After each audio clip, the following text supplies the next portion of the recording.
Каково это, когда тебе 39 лет, и ты женщина в крипте? Заманить в какой-то, блядь, NFT Marketplace. Что за хуйня? Кушать хочется. Дети тоже кушать хотят. Женщина! Нас гримас больше 20 часов. Опять пендакли? Вижу 8, 8 монет. Портал в Мракобисе объявляется открытым.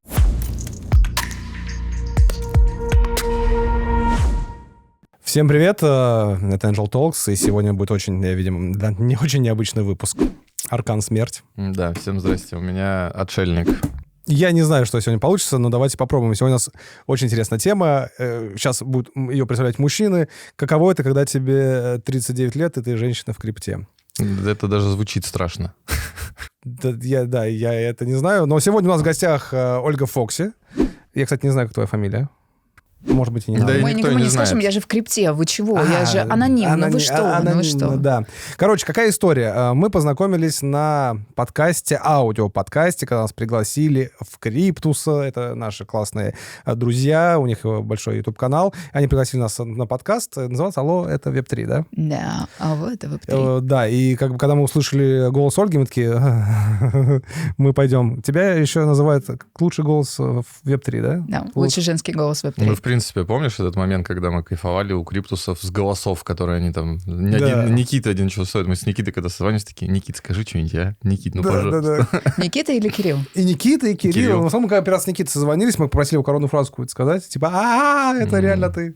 Ну, прямо такие очень четкие дикторские голоса. Это прям какой-то оргазм ушей, когда ты просто слышишь, как это звучит. И мы такие, и мы такие, да? Да, на фоне, конечно. Так, ну слушай, давай тогда что? Подожди, ну давай мы хотя бы скажем, что мы сегодня поговорим про Web3 в целом. И сегодня мы поговорим про путь Фокси, как она от Web2 перешла к Web3, и вот эти игрушки носят с собой, и зачем они вообще нужны. Ну что, давай, пару слов теперь ты о себе.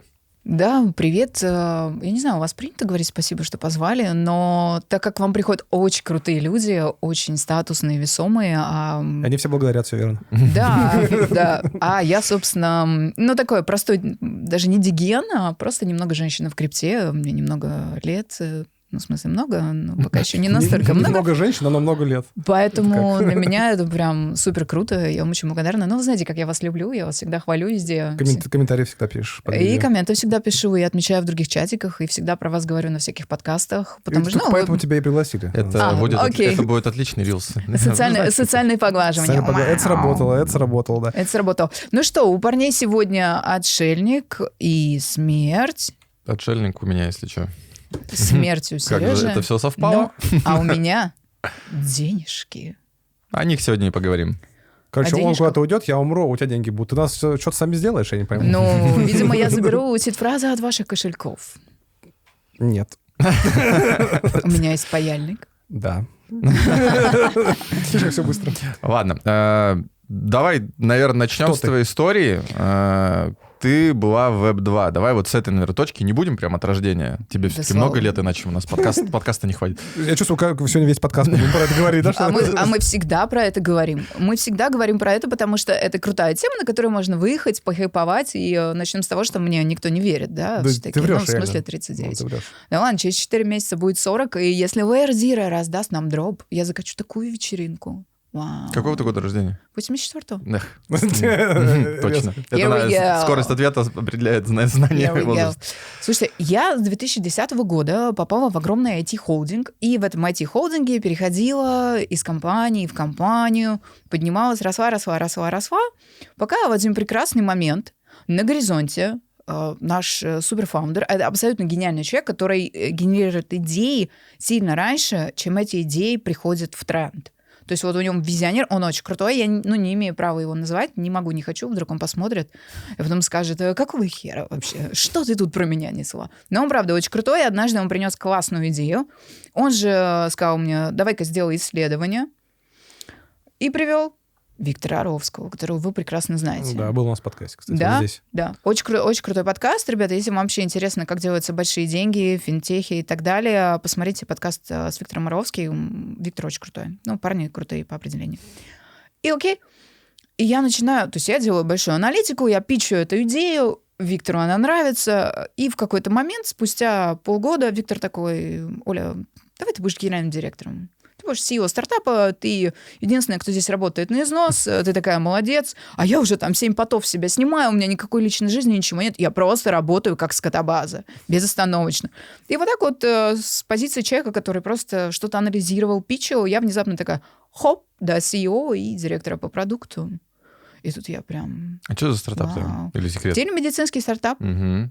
Мы делали его в 2015 и 2016 годах. Тогда в РФ еще телемедицина не была развита. И когда пришел ковид, вот эта история, если бы она вот дожила в том виде, в котором мы ее делали, ее потом перепродали, если бы она дожила, это просто был бы разрыв вообще. То есть вы бы все сидели по всему миру, пользовались этой штукой. Вот no doubts. Абсолютно. Сейчас, потому что Яндекс вроде стал свою телемедицину очень много сервисов Web2 есть. Очень много раз рождается, да, на самом которые деле, не только пытаются... Яндекс. Да, и есть они уже и с точки зрения психологии, потому что вот у вас недавно был подкаст, когда очень удобно, когда у тебя в одном приложении все есть, и ты этим пользуешься, да, как бы у тебя one tap away от любой функции, которая тебе нужна. И первый, кто у себя вот это вот соберет, вот эту всю вороночку, будет снимать, конечно, большие сливки. Но что важно, мы в 2015 году это делали, ребят, на дворе 23-й год. Ну, то есть вот с таким человеком, который зрит настолько вперед, да, вот такой визионер, я очень долго работала. И в какой-то момент этому человеку приходит идея, уже связанная с криптой. Давайте сделаем NFT-маркетплейс. Давайте мы будем делать NFT-шки из наших постов в инстаграмчике. Инфлюенсеры, блогеры будут продавать это. И они будут монетизировать свою фан-базу. Очень круто. Давайте будем делать из твитов. Давайте будем делать из ТикТока. Класс. Здорово. Но есть одна важная такая маленькая штучка, которая называется mass adoption. И как, прости господи, Витю из Ивановска и Надежду из Устья-Пиздюйска, Надежда, прости меня, заманить в какой-то, блядь, NFT-маркетплейс? Что за хуйня? Как вот, блядь? И вот, им понадобился человек, который сначала должен был курировать редакторскую работу для того, чтобы создать базу знаний, как вообще в эту хуйню-то зайти. И позвали меня. Ну, потому что... Как назвать тебя? Хуй знает. Хуй знает, зовем ее. А ты как? Я не знаю. Эксперт по заходу во всякую хуйню. Да, ну, просто вот мой бэкграунд настолько разнообразный и большой по всяким задачам, да, когда в этом же холдинге мы делали VR-компанию, VR-игры с Full Immersive, Full Tracking Body, и это было очень круто. И под эту историю я открывала для компании офис в Нью-Йорке. Я, соответственно, мне пришлось пожить в Нью-Йорке. Пришлось. Господи, блядь, я такая страдалица, я жила в Нью-Йорке. Долго? Долго же ты да долго страдала? Да нет, через пару месяцев эту же хуйню я повезла в Калифорнию на очередную Тоже пришлось жить, страдать в Калифорнии выставку. теперь, да? Блин, Калифорния так заебывает. Постоянно летать из России в Америку так заебывает. Ну, камон. Окей, повезла ее в Калифорнию, там что там? Технологичная выставка. И вот там уже начинали появляться какие-то звездочки про NFT, что-то вот это все. Какой год это уже? 2018. И вот в 2021 году этот визионер решает, что нам нужен NFT-маркетплейс. Сейчас мы, значит, тут ох-охо запилим. То есть, казалось бы, классический Web 2, мы немного его обвесим в Web 3, то бишь NFT, и сейчас мы, значит, на IDO мы соберем дохуище денег. Все любят IDO. Тогда вот в 2021 году они еще как-то там шевелились, какая-то бычка, отголоски, вот это вот ебала. Окей, но нам нужно простых людей туда заманить. Для простых людей нам нужна база знаний, потому что простые люди какие? Тупые. Я корректный, я промолчу. Ты молодец. Трусливый. Простые люди ленивые. В первую очередь мы все ленивые, потому что наш мозг такой. Наш мозг ленивый. Я сюда приезжать не хотел сегодня, например. Вот, но тебе пришлось. Ну да. Иначе бы карты сказали бы вообще другое. Согласен. Я только этого испугался. Тоже была бы смерть, но не это. Но другая, да. Паяльник. Карта паяльник. Хорошая карта, кстати. Надо ее добавить. Просто свои карты надо мешать. Да, и... Так, ладно, Таро потом. Да, и в раскладах, что ждет криптона в ближайшее время, постоянно выезжает карта паяльник. Доширак да там и просто паяльник. все 63 карты. Блин, это ребят, паяльник и доширак. Это же офигенная бизнес-идея. Да, криптотара, причем вот такое с большим символизмом, который понятно только внутри комьюнити. Прекрасно. Давайте вернемся в Калифорнию. Давайте. Что там было? Пришлось уже оттуда ехать. И, в общем, меня позвали в этот NFT-шный маркетплейсный проект для того, чтобы я нашла авторов, которые могли бы для простых людей на понятном языке объяснить, что такое блокчейн, что такое NFT, нахера нам все это надо, и что мы вообще здесь делаем. Выяснилось, что никто не умеет писать. Ну, то есть это своеобразная профдеформация, да, что когда люди про это пишут, они уже настолько про это понимают, что им трудно объяснять доступно. Окей. Знаете, чем все закончилось? Ты начала это делать. Да, мне пришлось написать все это самой. Вот, Рили, на 2 языках, с картинками, как завести аккаунт на Binance, как установить MetaMask, как купить крипту за фиат, как купить крипту за доллары, за рубли. Короче, вот это все. Огромная база знаний о проекте, такой прям гайд, такой Academy, сделан, мной. И я знаю, что очень многие другие айтишные проекты, которые делали какие-то похожие истории, когда смотрели на это, вот они как раз сравнивались, все ли они учли, потому что там учтено все. Потому что я ебанутая, и я должна учесть любую мелочь, вот вообще любую. И таким образом я начала втягиваться в крипту, то есть у меня получился абсолютно нативный вход из Web 2 в Web 3. Мне просто пришлось разбираться, чтобы выполнить свою работу, за которую, кстати, хорошо платили. И чем закончилась история с маркетплейсом? Ну, сдох. Мы не смогли выйти на IDO, мы не смогли найти еще финансирование. Потом случилось 24 февраля, жить стало очень трудно. Да, и все. Я просто помню насчет NFT. У нас был в начале 21-го, по-моему, года Коля Давыдов, который был у Дудя в фильме про Кремниевую долину, инвестор. И он что-то тогда, по-моему, он говорил, а что вы, говорит, в России никто не говорит про NFT? Я говорю, что такое NFT? Говорит, ну это вот скоро будет, буквально через несколько месяцев начинается бум NFT. После этого это очень забавно, когда вот оттуда, там вообще намного все быстрее зарождается, и тут только с опозданием доходит. Хотя 2 месяца это еще не опоздание, обычно лет 5. Что-то там с опозданием идет. Ты знаешь, это такое большое заблуждение. Так как по роду работы я очень-очень много летала в Штаты, именно в Калифорнию, и в Калифорнию, и в Вегас, потому что там постоянно выставки крупные проходят. А я очень долго специализировалась на том, чтобы большие серьезные продукты возить на выставки. Организация стенда, организация там рабочей группы, бла-бла-бла, вот это все, выбор места, застройка, вот это все. То есть я прям под ключ делала. То есть ты приходишь, говоришь, хочу на выставку. Я говорю, хорошо, я тебе все сделаю. Проходит там полгода, ты приезжаешь на эту выставку, а у тебя ебанистический стенд. Он охуительный. И он столько же стоит. Ну, то есть ты просто вот, ну, как бы тебе не нужно ни про что думать. У тебя есть человек, который тебе решает вот эту задачу. Любую выставку. Я одновременно делала Канны, МИП, и в Вегасе NAB шоу. То есть у меня было 2 стенда, выставки проходили в одни и те же сроки. Ну, как бы окей. Жаль, что я не поехала в Канны, мне пришлось опять, блядь, ехать в Лас-Вегас. Кошмар какой. Конечно. Ты такая бедолага, конечно. Я такая, представляешь, какая страдалица. Как я вообще дожила до Плакала таких в казино. лет? Да. И здесь отдельная интересная часть нашей истории, потому что, да, я очень азартная, и я в крипте это отвратительное качество, которое адски мешает. И мои любимые утренние покерные турниры в маленьких казино в Лас-Вегас, в одном из таких турниров, ну, они небольшие, скромные, там я 4 место заняла, например. Ну, то есть, короче, я прям вот казино, и у меня вот такой тремор начинается. Картишки, друзья мои, картишки, понимаете? Вот это Да, всё. понимаю. Это успокоительное, да? Блин, они как живые. Портал в Мракобесе объявляется открытым. Боже мой. Встретимся после рекламной паузы, да? Да, про это Мракобесие расскажу еще. И вот, собственно, в какой-то момент, когда стартап обанкротился, нужно было принимать решение оставаться в Web 2 в найме и там искать какую-то другую работу. Или, крипта. А, естественно, чтобы написать о базу знаний, нужно вообще понимать, какая конъюнктура рынка, что там вообще люди делают, кого можно почитать. И я начала всех читать. Это были криптусы, это были encrypted, и вот как раз IDEO Research. И вот это все составило мне мою первичную криптобазу. И я уже втянулась. Ну, там как бы весело вообще, что-то происходит, какой-то драйв, движуха. Круто же, Деньги какие-то потенциально большие. Да, и в этот момент криптусы такие, у нас стартует приватка. Я думаю, приватка, охуеть. Срочно надо кому-то заплатить денег, чтобы деньги появились у меня. Классическая история, да? Ты попадаешь в приватку. Я попадаю в приватку. И, это было вообще лучшим моим решением. Вот из момента погружения в крипту заход в приватку для меня, как для женщины, которая там на тот момент 38 лет, люди, сука, на эльфийском вокруг разговаривают. Я, блядь, нихуя не понимаю, что происходит, что и вообще кто они. Ну, для того, чтобы хоть как-то коммуникацию построить, нужно быть, а у меня там Америка, блядь, IT-стартапы, вот эта вся хуйня. И я прихожу, им там 7, 17, 18 лет, они, может, умные, они, может, классные. Потом оказалось, что они действительно все умные и классные. Ну, не все, но неважно. И я прихожу такая, думаю, блядь, кто это, ёпт? И надо вливаться, и надо их понимать, и разговаривать так же, как эти люди.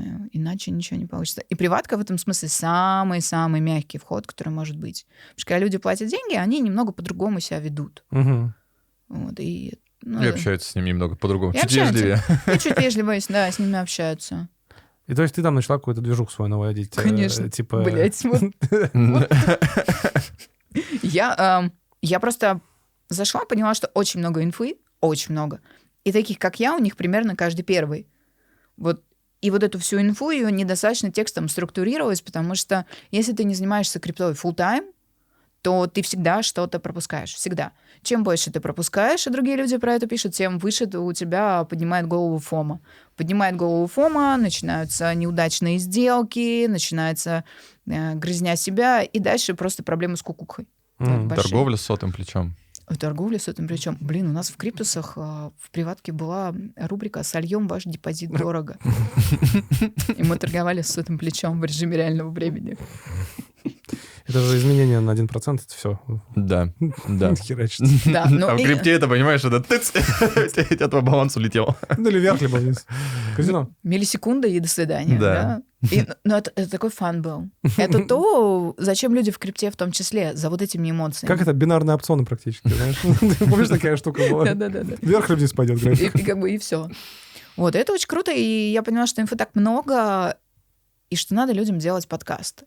Просто для того, чтобы когда ты утром встал, ты мог вставить наушники или врубить на ноутбуке и приятным голосом услышать инфу, что там происходило за день, какие посты планируются к выходу, а что за сделки, курсы, все, что хочешь про крипту, все, что есть внутри комьюнити, потому что комьюнити большое по информации. Опять же, 22 год, весна, у нас степан. Как известно, на степане мы ехали все долго. Там мои самые лаки сделки тоже связаны с их governance токеном.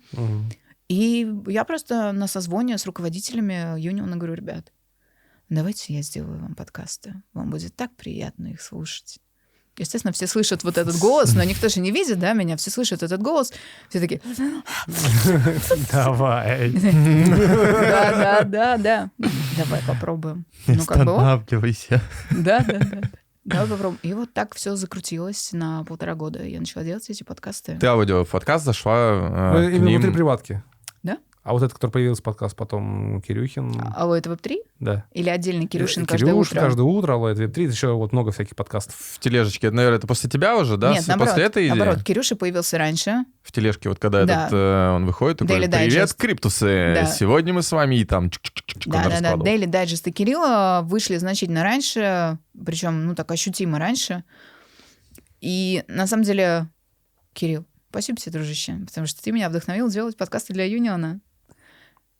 И потом ты Алоэ Web3, ты туда просто затесалась? Или Меня позвали. Мгм. Меня позвали, потому что это классно, когда есть 2 ведущих, потому что вы ведете свои подкасты тоже вдвоем, и вы прекрасно понимаете вот эту магию, когда у вас есть 2 ведущих, Мгм. у вас свой вайб. Особенно, когда черный, белый. Да. А я Сам просто... ты черный. А я просто про крипту.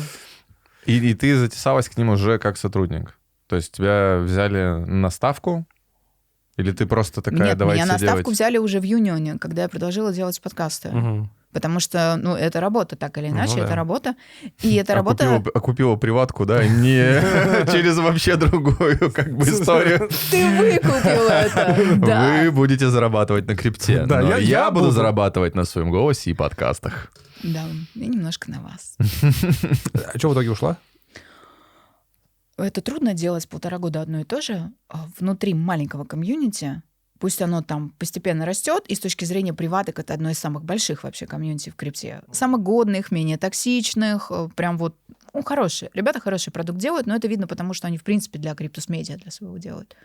Блин, мне тесно. Мне очень тесно. И ты ушла в я же что-то свое звезда. делать? Да, у меня есть свой канал, мы делаем его на 3. У нас канал называется «О крипте на Всего Фоксе». 3 подписчика или что? Конечно. На троих. Это... И все 3 это те, кто делает контент. Да. Ну, такой маленький скромный Ну, я канал. подписан, что я вру, я действительно подписан, ссылка в описании. Естественно. Да расскажи про него, чем он отличается от всех, что есть там. Я-то знаю, чем он отличается, но ты расскажи. И почему ты решила уйти в создание медиа? Кажется, что как будто бы по крипте сейчас всяких чатиков, вот там лудоманства, торговли, плечей, NFT, маркетплейсов, ну, всего-всего просто уже как будто бы вот так очень много. Каждый третий инфлюенсер. Еще одно медиа запускаешь? Как вообще? То есть решение было принято, что сподвигло тебя? Так, ну ладно, вы уже видите, что я немного с отлетевшей кукухой, да? Ну, видно же, да? Ну, естественно. Нет. Ну, давайте так. Первое мое безумное решение было в 37-38 залезть в крипту, поменять работу, уйти с поста топ-менеджера, ну, по факту, да, с точки зрения там зарплаты, уровня проектов, которые я делала. Сука, подкасты делать. Ну, подкасты менять. Топ-менеджер, который делает подкасты за чек почти в 10 раз меньше, чем человек получал до этого. Ну, камон. Очень разумно. Да, охуительный дауншифтинг, да? Захотелось немножко разгрузиться. Ладно, продолжай. Да, но, блин, и вот следующий такой же безумный поступок — это... С нуля пойти делать медиа. Да, уйти из большого криптового комьюнити, который делает очень качественный контент с хорошим продакшеном, вот они там прям упарываются. Блин, но я не могу больше. Ну, то есть мне нужен какой-то next stage, мне нужна новая высота, мне нужен новый вызов. И для меня это... Высота... Неплохо ты это называешь. Да, с точки зрения финансов, абсолютный даунгрейд. Сережа злодей. Просто вообще, да. Как и, слушай, в крипте там такие токсики сидят. Я примерно... Милашка. Да, Сережа по сравнению с ними супер милашка. Вообще супер милашка. Было очень трудно вливаться в криптовое комьюнити. Вот за пределами Cryptus Union, где меня очень хорошо все знают, где есть определенный уровень уважения с точки зрения общения, вливаться во всякие другие чатики, где, может быть, меня кто-то знает, кто-то не знает. И вот это, знаете, вот эта гифка, где котенок такой орет: «А, женщина!» Есть такая... Не видели? Да фак, я вам пришлю. Пришли. Все хорошие гифки проходят мимо вас, но как хорошо, что у вас есть я. Да, человек, который шарит в современных гифках. Общий чатик не забудь создать. Да, хотя на самом деле я мастер гифок, который отправляет постоянно их во всех чатах. Отвечаю на любые вопросы, но это я не видел. Я обожаю гифки. Вообще тема. Современный, очень крутой язык — это гифки. Сделать действительно общий чатик, потому что, мне кажется, Рома столько вообще мяса пропускает. Да нет, он приносит это все. А он пересылал тебе гифку, про которую я вчера вам рассказывала? Нет. Нет, ну вот вы его сейчас посмотрите. Давай расскажи, кстати, эту историю, мы гифку здесь тоже покажем. Это очень, очень прикольная гифка. А YouTube вам Спасибо, что показал. Не сделает вот это вот? А вот проверим. Вау. Вроде не должна. Очередные эксперименты. Ну, давайте закончим историю про то, что почему я решила делать собственное медиа. Во-первых, это не совсем медиа. Это просто канал, где нас трое, и мы на Фоксе. И поэтому он называется «О крипте на Фоксе». Логично пока. На Фоксе... На тебе, в смысле? Нет, в том-то и фишка. Это же сленговое выражение. Быть на Фоксе. На Флексе. Ну ты скажи еще, что ты не знал. На Фоксе. Ты не знаешь? Ты на Фоксе, на движухе. На движухе, ты на Фоксе. На стреме всегда ты такой... резко подорвался уже в другом конце понял, города. Успокойтесь, все, выдохнули, я понял. Теперь я понял. Еще, кстати... Просто мы на Фоксе, Серега, ты нет. Опа. Аркан смерти тебе. Бита. А у меня, говорит, есть деньги, и мне плевать. Деньги на бочку. Блин, на Фоксе это еще на Пижоне. На Пижоне. Такое более устаревшее, что это еще помимо вот того, что ты на стреме такой весь подвижный, это еще на Пижоне. Кажется, мне тут 39 лет. Черта. Все, ладно. Поэтому я влилась, да? Поэтому ты влилась, да. Поэтому я влилась, потому что... Поэтому у меня венчурный фонд. Ладно, До свидания. Всего доброго, было приятно. До свидания. Рома, уходим. В смысле, Рома, уходим? Рома, остаемся. Рома, уходим. Рома, выбирай, кто тебе важнее. Денежки или смерть? Напишите в комментариях, что мне сделать, как там это делается. Что тебе важнее, денежки или смерть? Смотря какие деньги, какая смерть. Смерть отличная. Понимаешь, умереть тоже можно красиво. И что, ты вот сейчас ушла, у тебя есть свой вот этот каналчик, вы втроем там ведете, и как бы это основная, деятельность твоя сейчас? Или Что у тебя сейчас происходит? Генерирует ли это тебе деньги? Нет, zero money. Zero money. Мне это... И сколько вы этим занимаетесь уже? Да, своим каналом? Месяца 3-4. Мы очень долго раскачивались. Фишка в том, что мне деньги, кроме крипты, не генерируют ничего. И я еще ушла из подкастов, потому что когда я поняла, что у меня слишком много времени забирает делать подкасты с точки зрения, я погружаюсь в эту инфу, я про проекты знаю все, про то, что происходит на рынке, я все знаю, и я ничего не делаю. То есть у меня огромный пласт хорошей, качественной, отобранной инфы, но она меня не мотивирует что-то делать. И я решила, что нужно выйти из этого, нужно остаться без стабильного какого-то инкома, чтобы начать двигаться, да, такой внутренняя мотивация, что если ты хочешь денег в крипте, ну-ка давай иди делай всякие разные темки, схемки, тестнеты, покупай флипы, все что угодно. Все, что Я люблю краткосрочные спекуляции. Господи, как я люблю их. В секс зашла? А? В секс зашла монетка? Блин, я в секс для богатых не зашла. Не я могу. Зашел. Да, и вы знаете, что получилось? 40% покажется. А ты видел эту историю? Знаешь? Я недавно от Сережи услышал, там всего одна монетка. Ничего не делал. Она все-таки одна? Одна монетка, да. Я зашел, посмотрел, что сколько она там сейчас стоит. 148 миллионов долларов примерно. 148 миллионов, я такой... Понятно, окей. И все. Хороший секс, да? Дорогой. Дорогой секс. Примерно 40%. Примерно самый дорогой в жизни. Да, все разы. Для всех причем. Вместе взятых. Ну да, вот просто вот такая же история. Это быстрая херня. Зашел, продал, там вместе с этим прокатился с маркетмейкером. Да, именно так. И у меня есть знаковая монета, которая меня прям не отпускает, как у этого самого героя Николаса Кейджа в «Угнать за 60 секунд». У него была Shelby Mustang GT500, Элеонор. Вот у меня есть своя Элеонора, это токен Solana, блядь. Solana? Solana, блядь. Она недавно на России опять начала, кстати. Я про токен, про ее график, про то, что на ней можно хорошо поспекулировать, рассказываю примерно 8 месяцев. И не то, чтобы я прям следила за ней, но как-то вот, знаете, как будто бы в моей голове развернулось вот Таро, такое раскрылось, и я понимаю, сука, она будет расти. Ну, то есть у нее, понятно, график вниз пошел тоже, но она будет расти. Потому что, как оказалось, в экосистеме Solana происходит дофига всего. Там еще есть какие-то анонсы по этой теме? Они целые конфы проводят. Все-таки живут там они. Куча проектов. И Solana крах FTX сыграл очень плохую шутку с точки зрения ФАДа. Потому что FTX самые большие холдеры Solana. И все ждут, когда они будут ее сливать, Solana обвалится, Solana RIP и так далее. Но фишка в том, что FTX же в процедуре банкротства, а как мы знаем, эта процедура не позволяет вот так вот разом все сливать. То есть там определенный регламент, по которому FTX должны возвращать долги. Я забыла, как называется этот чувак, который приходит, аудит им делает, и потом говорит, что типа делаем так, так и так. Давайте, вы венчурные, умные. Ну, да, аудитор? Ну вот аудитор, но у него есть какой-то... Да, похуй, короче. Неважно. Ну, в общем, смысл в том, что вот сейчас ее покупать точно уже нельзя. Но это интересно для краткосрочных спекуляций. Она всегда отыгрывает. Вот 8 месяцев рынок во флете, там все укаталось, вот all-time high на 90-70%, там все в жопе. А эта дура просто отыгрывает. Ну, рили вот. Ну, вот в 21 году она жесть как росла вообще, помнишь? Ну, она там сотни иксов дала. Там сейчас даже 1000, Степан какие-то новые анонсы делает. То есть, в принципе, да. На Solana. На Solana. На Solana. На Solana, естественно. Не, ну там много проектов на Solana было. Там, причем они достаточно хорошо еще их собирают. Визуально очень все красиво. Какие-то там они идеи прикольные. То есть пытаются упаковаться, так все сделать грамотно достаточно, чтобы это и выглядело достойно, и какую-то философию несло, и какой-то продукт был. У Solana была одна единственная проблема, это то, что сеть работала с выходными. У нее был график работы. Серьезно? Блокчейн, у которого есть график работы, да. Хоть кто-то отдыхает. Это же самый вообще крупный мем в крипте про блокчейн, у которого есть график работы. Все, окей, понятно. Давай мы сейчас сделаем перекур и перейдем к другой теме. Давай мы 2 минутки, я закончу про медиа.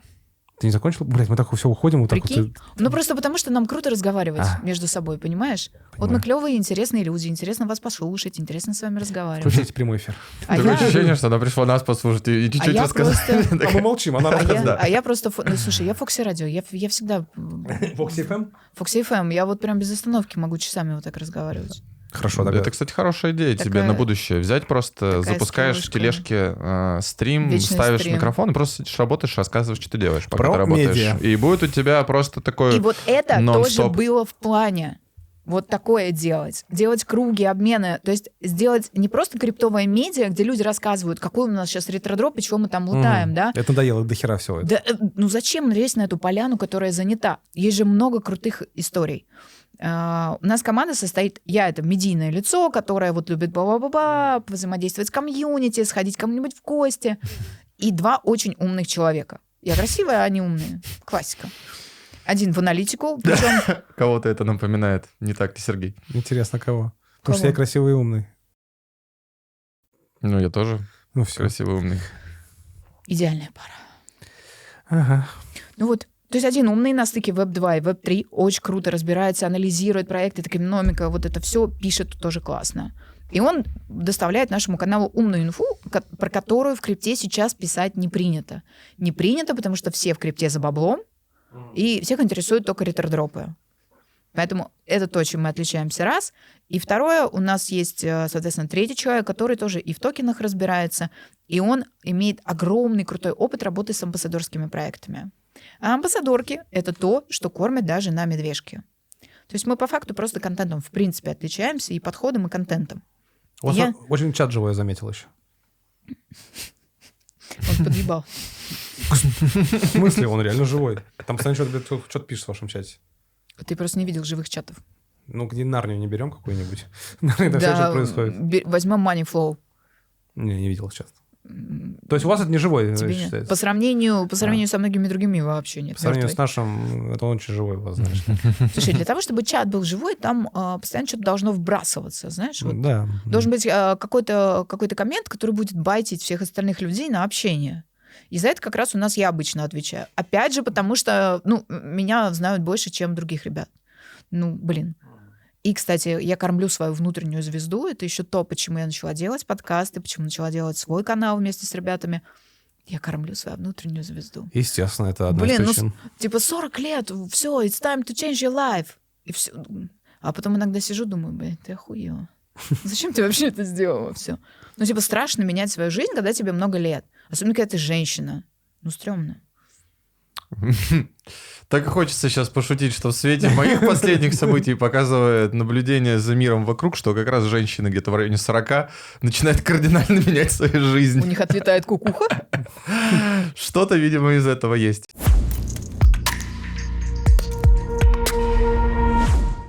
Я сейчас хочу, во-первых, напомнить нашим зрителям, что у нас так-то на секундочку фонд Angel Talks and Partners, и у нас на данный момент сделка в OpenAI. Информацию можно получить у Сергея, у меня в описании мы оставим контакты, вот, чтобы вы не думали, что мы только вот подкаст ведем и болтаем. Мы еще что-то продаем, получается. Да, получается, мы что-то продаем. Достаем эксклюзивные сделки по эксклюзивным ценам. Поэтому, если кого-то заинтересовало, переходите вниз, пишите нам, мы вам вышлем инвест-меморандум, мы вам вышлем описание этой сделки, вышлем наш сайт, если вы вдруг захотите еще больше информации изучить. Самое важное сказал, почему сейчас на самом деле стоит зайти в эту сделку. Потому что совсем недавно была новость о том, что один фонд будет покупать акции OpenAI по оценке в 3 раза выше, чем есть акции у нас. То есть это уже апсайд в 3 икса у нас есть здесь. И аллокация осталась очень мало. На данный момент это в районе 95 тысяч. Может быть, будет еще, но не факт, что по этой цене. Поэтому у вас уже есть апсайд. Предопережаю вопрос, потому что мне его уже задали. Такая цена осталась у нас, потому что момент прохождения роффера у нас состоялся до того, как вышла эта новость. И мы сейчас ведем новые переговоры с продавцом, чтобы он нам дал... Да продано уже, еще, вы чего? Дал нам аллокацию. Но есть огромная вероятность, что такой цены мы вряд ли добьемся, потому что эта новость уже везде разлетелась, и как бы сейчас уже там, у меня диалогов 5, где люди сейчас изучают документы, подписывают, и здесь кто первый, того и акции. Так что торопитесь, пишите, может быть, еще успеете. Да продано вообще, вы чего? Вход от 10к, кстати. Вот это мне у вас очень нравится, что...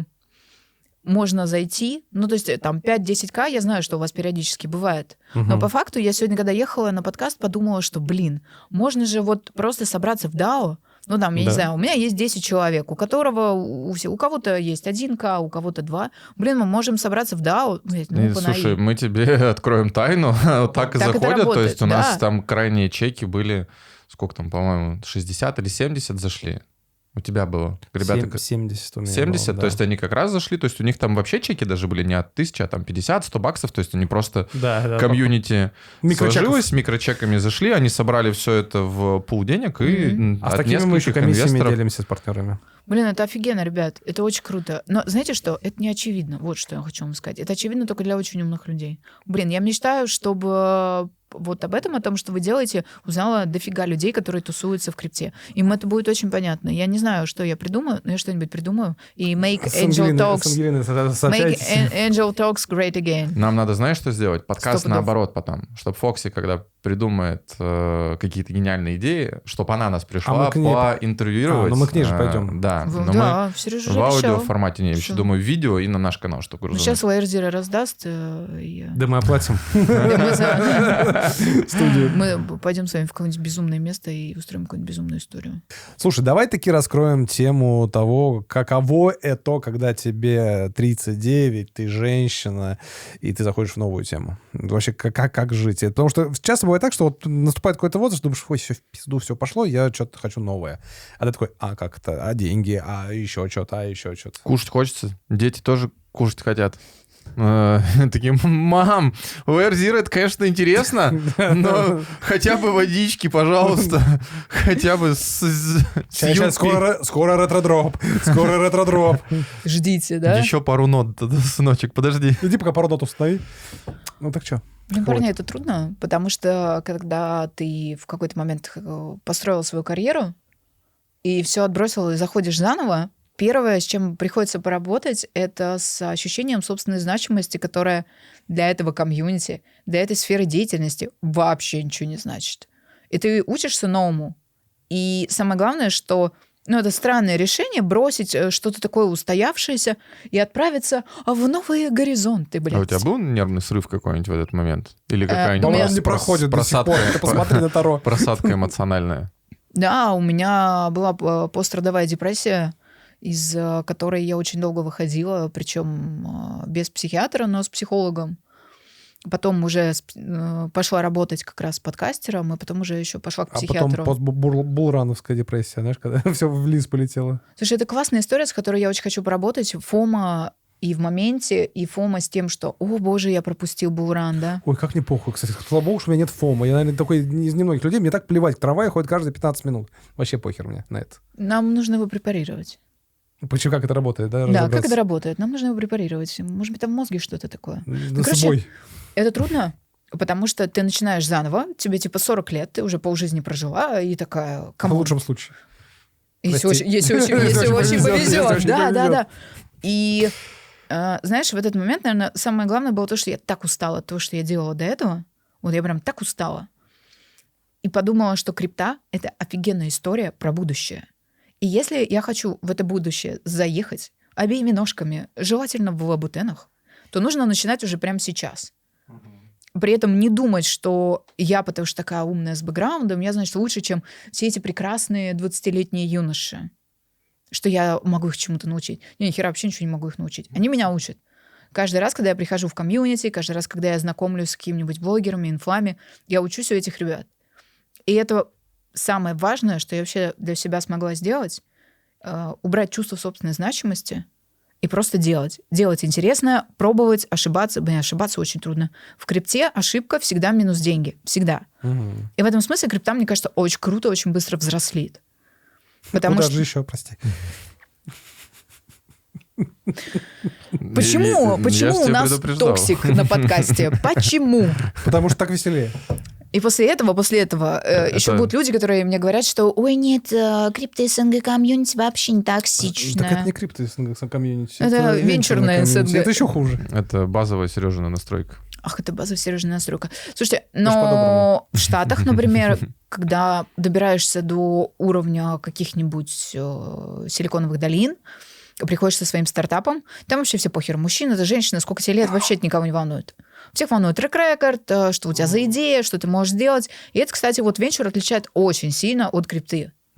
Да, потому что в крипте, если тебе хочется общаться с людьми, тебе нужно быть на их уровне. Когда тебе 40 лет, ты домохозяйка в декрете, блядь, я решила криптой заняться. Немножко ебанулся. Чуть-чуть. И, короче, это трудно. Но самая просто базовая фишка, что ты приходишь, и ты уважаешь тех людей, которыми ты приходишь в этот рынок. А дальше ищешь для себя нишу, где тебе детям на доширак заработать. И что ты для себя нашла? Давай раскроем тайну для зрителей, потому что люди смотрят, и звучит пока что я пришла, я сделаю медиа, у меня ничего нет. Да, я вообще нищеброд, который живет в кредит, и ей даже непонятно, у кого кредитуется. На самом деле, вот я для себя выбрала супер гибкий способ. Опять же, за счет присутствия в закрытом комьюнити, где очень много инфы. А теперь я уже вообще в нескольких приватках тусуюсь. Меня уже теперь зовут. Вот, кстати говоря, профит. Да, смотрите, я не трачу деньги на приватки. Меня в приватке уже приглашают. Просто, чтобы я там была. Это хорошо. Профит. Да, доступ... Почему приглашают, на твой взгляд? Что в тебе есть особенного? Почему тебя туда приглашают? Я не знаю, надо спросить. Слушай, мне кажется, я просто клевая. Ну вот смотри, женщина в крипте, взрослая, у которой там какой-то бэкграунд, которая обожает со всеми общаться. Криптомилфа. Уволен! Он не останавливается, видишь. С милфой была отдельная история, когда я жутко оскорбилась и сказала: ребята, вы что, вы охерели вообще? Как вы смеете меня милфой называть? Выяснилось, что у молодых криптонов это, блядь, комплимент. Камон, парни, 23-й год, diversity, me too, это вообще не комплимент. Вообще ни разу. Почему? Что тебя оскорбляет? Потому что это сексуализация женщины. Это объективация. Камон, ты что? Это как подойти и сказать: о, я вдул! Плюс-минус. В смысле? Все, заканчиваем токсик. Ну, то есть вот эта история. Но я уже не обижаюсь, я уже понимаю, что это комплимент, но это, знаете, как в абьюзивных отношениях, когда, раз в год пизданет, ну что ж... Бьет, значит, любит. Да, бьет, значит, любит. Примерно такая же история. Ну, такое вот... Ну, это, кстати, это, по-моему, действительно только в СНГшном, да, комьюнити такая история? Да. И причем ко всем, мне кажется, вот ты просто залетаешь куда-то, неважно кто-то, тебя все равно будет абьюзить. Да. Поэтому надо абьюзить в ответ. Серега, видишь, заранее начинает. На опережение работает. Я ж по-доброму. Зачем абьюзить в ответ? Можно просто отойти. Ну, я пошел. Пока. В ответ на милфу у меня есть другая стратегия, что если я для кого-то милфа, то тогда я буду в режиме cougar.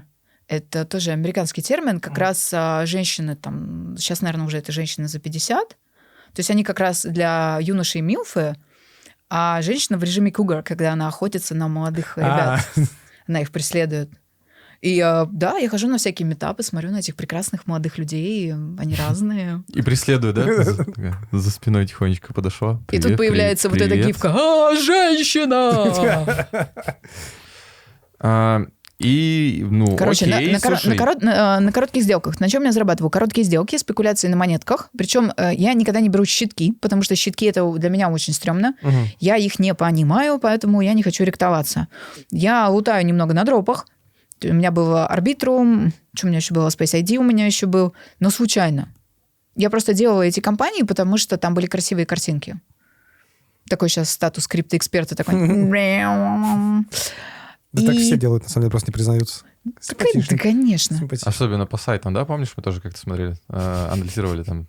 Как минимум сайт красиво собран. Да, наверное, деньги есть, чтобы создать сайт хотя бы красиво. Хотя бы сайт работает. Значит, может быть, что-то сделают больше, чем один сайт.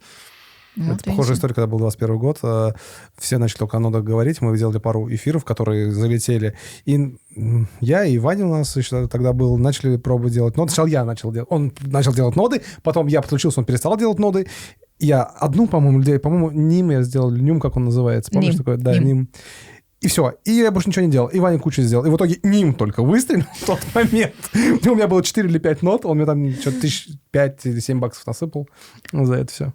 Вот ты фартовый, оказывается. Вообще, меня всегда вот в этой херне везет. Поэтому у тебя нет фома. Да, потому что ты фарт... Да, у Сереги, кстати, это есть. У него очень хорошо бессознательно работает в плане того, чтобы он просто... Он, понимаешь, у него это суперспособность, отвлечемся от всех других тем, он может смотреть чатики, там, кучу чатов, какой-то информации, какой-то левой всего-всего-всего, потом такой, вот это. И он, то есть одно действие, но оно там из 1000 мусора, которое вот залетает в голову, он видит именно то, вот с чем стоит соприкоснуться. И в большинстве случаев это срабатывает, в позитивном ключе. Это очень странно, потому что я могу посреди ночи проснуться, зайти куда-нибудь на биржу, посмотреть, какие монетки растут, просто на автомате купить что-то, с утра закрыть, плюс 3 икса. Вам пора колы давать, знаете... А я не знаю, как это работает, вообще не Смотри, понятно. это просто дальше lifetime. Ты в любой момент, у тебя на бэкграунде работает история, что это нужно запастить. То есть любое свое действие ты просто записываешь кружочек и постишь. И будешь великим альфа-колером. Я тебя умоляю. Не совсем любое, окей, камон. Не-не-не, я тебя умоляю в плане того, что Сережа регулярность и кружочки, это еще и для кого-то. Нет, дело не в регулярности, а в том, что прежде чем что-то купить, Сережа открывает ТГ-канал и такой: ребята, иду покупать вот это. Все закончится на уровне Сережа открыл для кого-то записать. Блядь. И все, ничего не купил, ничего не записал, ушел спать. Просто купил и такой. Я ленивый. Не, да, это ладно. Окей, слушай, вернуть тебя опять в русло. Где же деньги? Как ты это сейчас находишь? То есть это же крипта, история, где очень много людей, ты это тоже подтвердила, теряют. И ты сейчас, если, получается, вот на каких-то таких разовых историях живешь, то, получается, у тебя это получается. И тут, внимание, вопрос, как ты это находишь? Это какие-то там из разряда зашла поторговать, там 10-20% с какого-то депозита заработал, вот вроде как и деньги в магазин сходить. Да, примерно так. Смотри, я для этого как раз фундаментал беру. То есть я смотрю на график какой-нибудь там Solana, на график эфира, смотрю новостной фон. Причем новостной фон можно снять по пабликам в телеге. Не обязательно ходить в Твиттер и чекать, и читать там какие-нибудь деблоко. Вообще не нужно. Идешь в телегу, снимаешь среднее по поляне, смотришь, что происходит. И дальше происходит, как у Сережи в голове. Вот когда ты в контексте, у тебя винтики хоп-хоп-хоп-хоп-хоп сами выстроились. И у тебя есть просто конечное решение, которому ты следуешь. Главное в этот момент не вырубить жадность и не обманывать самого себя. Это очень важно. Потому что вот моя супер сделка с токеном GMT от Stepan, когда я просто залила последние 900 USDT, которые у меня были, я просто откупила по 20 центов. На следующий день или через день он стал стоить 40 центов. Я испугалась, вывела тело. Думаю, ладно, бесплатные монеты едут дальше. А оно едет. И там за 3 месяца до $4 доезжает. Сколько это иксов? Вы умеете считать? Я просто считать не умею. 20 иксов. При том, что это уже считалось, что тогда медвежка уже началась. То есть это даже не бычий нисходящий тренд, а что медвежка уже была в 2022 году весной. И я просто там лесенкой фиксила. И на части этих денег я пожила потом. Но из последнего, что я прям делаю все время, то, что мне очень нравится и мне понятно, децентрализованные финансы, пулы, фарминги, протоколы. Это удобно, это понятно. И самое главное, я работаю с теми монетами, которые у меня уже есть. То есть у меня там, например, Арбитрум раздал мне дроп. А я такая: о боже, я верю в Арбитрум, он когда-нибудь выстрелит. Давайте-ка я похолжу всю сумку. Ну и что? Она лежит, Арбитрум укатался. А надо что делать? Кушать хочется? Дети доширак просят. Ну иногда сникерс еще. Продукт плейсмент, а сникерс нам не заплатил. Но неважно. И, короче, я несу вот это все богатство, которое у меня есть, я ношу в пулы, выбираю более стабильные. Это уже маленький процент же вообще. Ну, я не знаю, 200, 130, 100% тебе мало? Это на Арбитрум? Да, пара у меня... Не, я просто, видимо, на USDT пару, вот на эти там же Ты мало. смотришь, если ты смотришь классическую, как в банке, стейбл пару USDT, USDC, там выше 7-8% не будет. Годовых. Да, APR. Но если ты смотришь, например, у меня лежит пара Arbitrum USDT, и у меня там стабильно от... там колеблется же в пуле, но все равно от 120 до 170 APR. Процентов в токенах Arbitrum, соответственно. Там интересно, у меня в Камелоте лежит, и у них в их токене Grail. И, соответственно, когда я буду выводить, он у меня продается в USDT. То есть я всегда вижу в баксе, я всегда могу зайти посмотреть курс, я могу скорректироваться, я могу посмотреть, что там в пуле вообще происходит, и в нужный момент главное просто выйти оттуда. Просто ты собираешь... Ох уж этот нужный момент. Слушай, Потом всегда его найти надо. Да, но в отличие от трейдинга, это позволяет тебе не дрочить график. Ну да, это 100%. И это супер важно. То есть тебе не нужно сидеть каждый день и вот это вот. Безумие. Ну это да. А тут ты зашел раз в недельку, или там в новостях что-нибудь услышал, понял, что пора. Да, там тот же Арбитрум вырос, например. Зайди, забери, продай себе на поесть. Может быть, хватит на суши, на девочку, на мальчика, кому что. Мне мальчики, вам девочки. Ты так глубоко сказал, это что-то не точно, да? Нет, я Замечтался. просто задумался, как мостик между суши и на девочку хватит. Это же классический криптовый мем. Ну, видишь, ты не туда пришла. У нас, да. Блин, а у вас в венчуре есть мемы? Давайте так. Ну, наверное, есть. Но мы слишком серьезные для мемов. Вы очень серьезные ребята. Очень серьезные ребята. Это просто в чатике у нас не была, мы там по-своему... Да я зайду к вам чатик теперь уже. Нет, чатик, который рабочий, я имею в виду. Рабочий. Ну вот так я на этом постепенно зарабатываю. Единственное, чего я не делаю категорически, это NFT. Флипы NFT я не делаю. Я не выбиваю white-листов, я не захожу в амбассадорки, хотя одно время я хотела, и мне казалось, что как раз мои скиллы позволяют это делать, но я не хочу ввязываться, работать под кого-то. Вот уже все, не могу. Хочу сама что-то делать. И в этом смысле крипта, она вот очень самостоятельная, потому что здесь решение принимаешь только ты сам. Есть мысли какой-то свой продукт запустить? Да. Блин, ребят, я вам расскажу, вы только не хейтите меня, я надеюсь, эту идею никто не спиздит. Кто здесь может хейтить, я тебя умоляю? Человек с арканом смерти. Я мечтаю снять большой фильм о крипте, сделать из этого целый сериал. И на этом и с точки зрения продакт-плейсмента, и инвестмента, и с точки зрения там donation, во-первых, не только заработать, но сделать реально крутую историю. То есть для меня это вот такой следующий мой геймченджер, который я хочу сделать. Слушай, тоже эксклюзив, я не знаю, кстати, можно об этом говорить, поэтому без имен постараюсь сказать. Я знаю одного человека, который у нас будет в подкасте, тоже сейчас готовит фильм о крипте. А я вообще начал с помощью GPT писать сценарии финансовой криптодрамы. Ой, ничего себе. Я тебе скину потом свои наработки, посмотришь. Может, вместе замутить. Слушай, интересно. это очень интересно. Я с помощью чат-GPT интерпретирую расклады Таро. Ну, в смысле, зачем я буду думать, если есть классная штука, вот, собственно, OpenAI ChatGPT, да, которая мне позволяет вообще на изи просто то есть технически даже карты не нужны, ты можешь просто даже GPT, типа... Карты нужны. Выкинь мне случайную карту Таро, сейчас напиши. Карты нужны. Для антуража они нужны. Да. Для чувств, понимаешь? Ну, они для меня живые, любые карты. Покер, Белот, Диберц, Преферанс. Я в Преферанс научилась играть, когда мне было 11 лет. Ну, я поэтому карты... Я люблю их. И это круто. А проинтерпретировать, может быть... Ну, раз мы пришли к картам, так резко от кино, вдруг от идеи кино. Ты пришлешь мне... Ну, просто я боюсь эту идею обсуждать. Она крутая, но она меня пугает масштабом и тем, что так хочется, что даже страшно. Ладно, еще один момент. Если ты порочишься по нашему каналу, у нас там есть несколько эпизодов. Я хотел делать специальный выпуск подкастов «Инвестиции в кино». Но я делал уже для того, чтобы иметь связи в киномире. У меня есть продюсер, есть чуваки, которые работают в Америке, в Голливуде. Короче, у меня есть выходы на всю эту историю.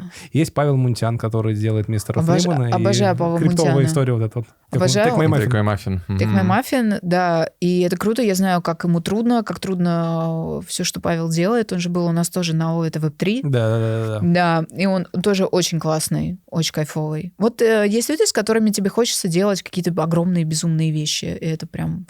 Жизнь обогащает невероятно. Конечно, поделись с тобой, обсудим историю с киноштучками. Вот видишь, у тебя уже трансформация начинается. Думаешь, это она? Представляешь, как это работает? Думаешь, это она? 100 пудов. А у меня вот это начинается. Ты думаешь, это она?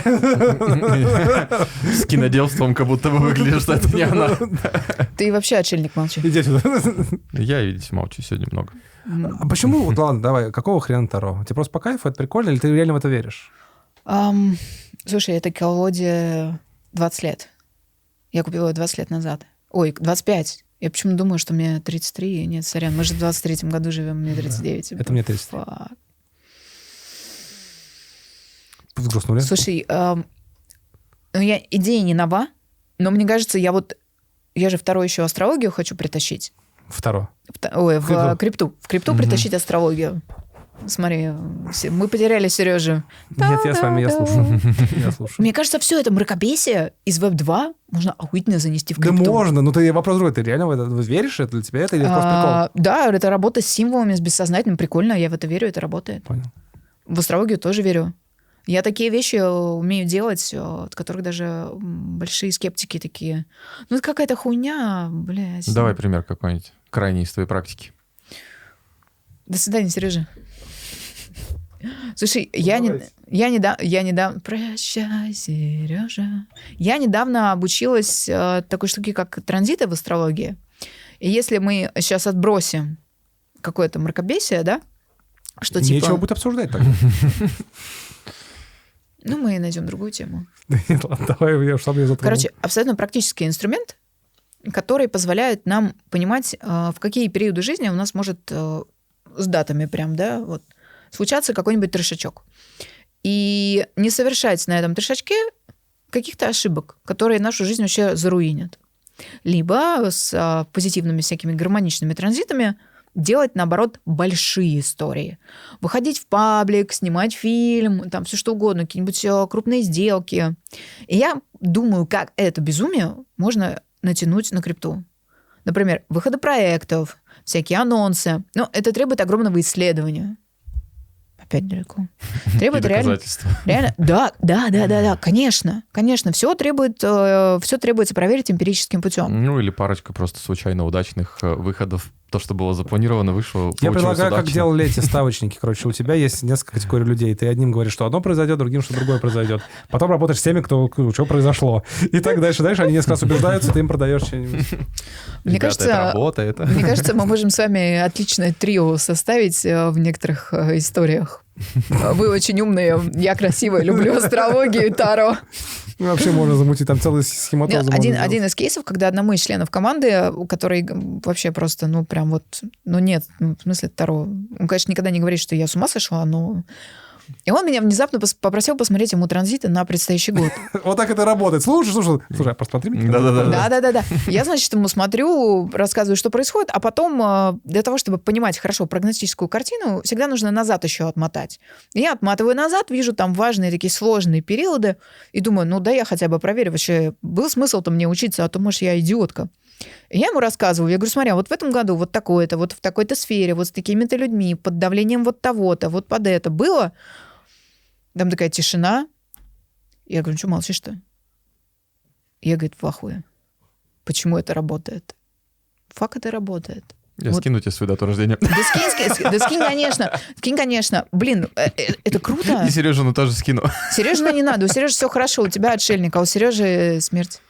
Кстати говоря, вот смотри, ты вытащил аркан смерть, надо позырить твои транзиты, а вдруг Сережа в гости Плутон заглянет. Ты, Серег, слышал? У тебя все хорошо. Это с тобой надо, ты отшельник, поработать. А у Сережи смерть, там уже нечего ловить, там все хорошо. У Сереги просто процесс запущен, понимаешь? А у тебя самопознание, наставник, вот это все. Это самый странный подкаст, который у нас был. Это самый охуительный подкаст, который у вас был. Она, кстати, не посмотрела же подкаст про траву. Посмотрела. Она до Про этого траву посмотрела? Изи-бризи. Да, я смотрела его еще, когда он у вас только вышел. Я это выяснила следующим образом. Я вчера зашла его посмотреть еще разочек. И я увидела, что лайк стоит от меня уже. Значит... Может, на автомате? Нет. Сорян. Так не работает со мной. Это у Ромы, когда не работает. Он просто на автомате везде лайки ставит. Я вас люблю, но не настолько. Я сначала должна посмотреть. Правильно. Да. Чтобы лайк имел ценность. Ну да, чтобы у меня это в избранных. Вы же когда лайк прожимаете, вам это в ютубчике падает в избранном. И в какой-то момент, когда я очень сочувствовала некоторым блогерам, я всегда им ставила лайки. А потом я зашла, вот это месиво у себя увидела, думаю, не в жопу, я теперь буду ставить только вот на то, что я реально готова пересмотреть. Вот. Вас у меня много. Приятненько. Поэтому тебя позвали, собственно. Я же говорю. Самый безумный подкаст, ну.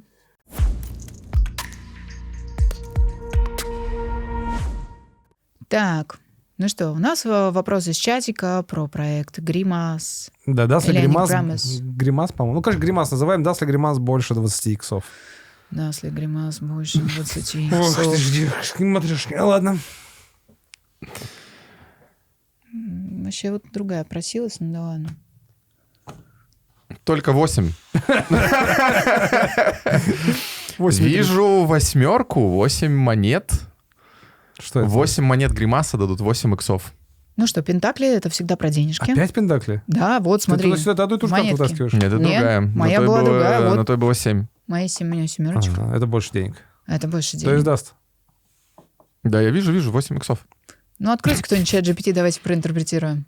Ты что-то на видео записываешь? Мы в комментарии потом, на самом деле, напишем. Да, но ладно. на самом деле, когда выходят деньги, пентакли, денежки, это, скорее всего, да, позитивно.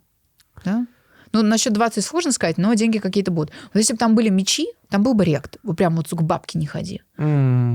А у нас вышли деньги. То есть, Ты уже с таким глубоким пониманием сказал, опять же, как парни, знаток. вы же сами видите, я, ну, вот прям... Да, мы видим, что, в принципе, вы можете просто купить себе карту Таро, вытаскивать любую карту, а потом в GPT, типа, я вытащил какого-то хрена с горы. Что это значит? И это вам поможет в жизни. Хорошо. Ну что, спасибо вам за приглашение. Если вы захотите еще один раунд безумия, зовите еще. Так Следующий классно. раунд безумия будет у тебя. Да, я жду вас у себя в гости. Мы с вами тоже Да. какую-нибудь невероятную бомбу сделаем. Ребят, я не знаю, напишите, как вам что-то напишите, короче. Как вам этот... Это нестандартный действительно у нас был сегодня выпуск. У нас такие периодически бывают. Ну, это, знаешь, такой элемент изредка, вот, но отдушина. Ну, то есть, ну, нельзя же все время быть серьезными и просто вот всегда выдавать только вот сухую информационную бомбу. Нельзя. Иногда нужно просто дать волю эмоциям, расслабиться. Надеюсь, вы кайфанули. Я думаю, как минимум это было легко, позитивно, энергично. Все ссылки на канал Фокси в описании. Все ссылки на рекламные интеграции в описании. Все ссылки на нас в описании. Наши инстаграмы в описании. О чем этот подкаст в описании. Все, я выиграл. Увидимся Всё. в следующих выпусках. Всем пока.